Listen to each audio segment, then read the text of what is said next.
Olá pessoal, sejam bem-vindos. Então nós vamos trabalhar aqui o conceito da distribuição normal, ou também conhecido como curva de Gauss, certo? Então ela é uma curva, ela é simétrica, ou seja, esse lado esquerdo, né, ele é igual ao lado direito. Então a gente tem aqui uma curva, uma simetria, como se eu cortasse aqui e rebatesse esse plano aqui. Então a gente tem aqui a média, a mediana e a moda coincidindo no valor central, certo? O que é a moda? Moda é o valor que mais aparece. Então aqui eu vou ter o nosso x, né? E aqui eu vou ter a função do x. Então o que mais aparece está aqui no meio. É a moda. Mediana é aquele valor que separa a distribuição em duas partes iguais. Como ela é simétrica, a mediana também está no meio. E a média, por ser simétrica, também vai estar na posição central. Então a distribuição normal é aquela que nos mostra que média, mediana e moda são coincidentes. Ok? Isso aqui não é para assustar ninguém, né? É só para mostrar a fórmula, né? A função da curva de Gauss é dada por essa expressão. A função em relação a x é 1 sobre o desvio padrão vezes 2π, que multiplica o e, que é o número da base dos logaritmos neperianos, logaritmos naturais, elevado a menos 1/2, que multiplica x menos a média pelo desvio ao quadrado. Então, para isso, pessoal, se a gente fosse fazer essa conta aqui, a gente precisaria ter ideia, estudo, né, e conhecimento, capacitação para cálculo diferencial integral. Que a gente teria que calcular a integral para descobrir a área embaixo dessa curva aqui. A probabilidade de a gente encontrar um valor de x, para a gente poder saber se a probabilidade dentro dessa curva aqui, ela é dada pela área. Então, a integral, uma das funções da integral, é nos dar a área embaixo da curva. A gente teria que fazer essa integração aqui, né? Então, eu teria que fazer essa integração, né, dessa função aqui, do intervalo x1 até x2. Resolver essa integral e depois aplicar em x2, subtrair aplicando em x1. Daria um trabalho enorme. Então, o que se fez, né? O que já foi feito, né?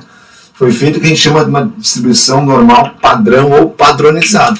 Então, o que se fez? Foi feito esse cálculo para que a gente considerar a nossa média como zero e depois nós vamos separar aqui em um desvio a mais que a média, 2 desvios, 3 desvios para a direita e depois um desvio, 2 desvios, 3 desvios abaixo da média para a esquerda. Então, essa normal padrão ou padronizada ou reduzida, né, ela é calculada dessa forma aqui. Então, o valor que a gente vai chamar de z, né, que nos mede quantos desvios padrão o x está distante da média. Então, pela distância que o x que a gente quer calcular ficar longe ou mais perto da média, a gente vai saber a probabilidade. Então, a gente fez essa equação aqui, ó, né, a equação que se usa, da normal padronizada. A gente pega o valor que a gente quer, subtrai da média e divide pelo desvio padrão. Certo? Então, esse é o valor que eu quero, esse aqui é o valor da média e esse aqui é o valor do desvio padrão. Eu vou depois no próximo vídeo colocar um exemplo disso, e a gente consegue calcular o z. O que significa o z? O z é quantos desvios nós estamos para a direita, a mais que a média, ou para a esquerda, a menos que a média. Então, descobrindo esse valor de z, sabendo quantos desvios, quanto longe eu estou na média, eu consigo calcular a probabilidade. Certo?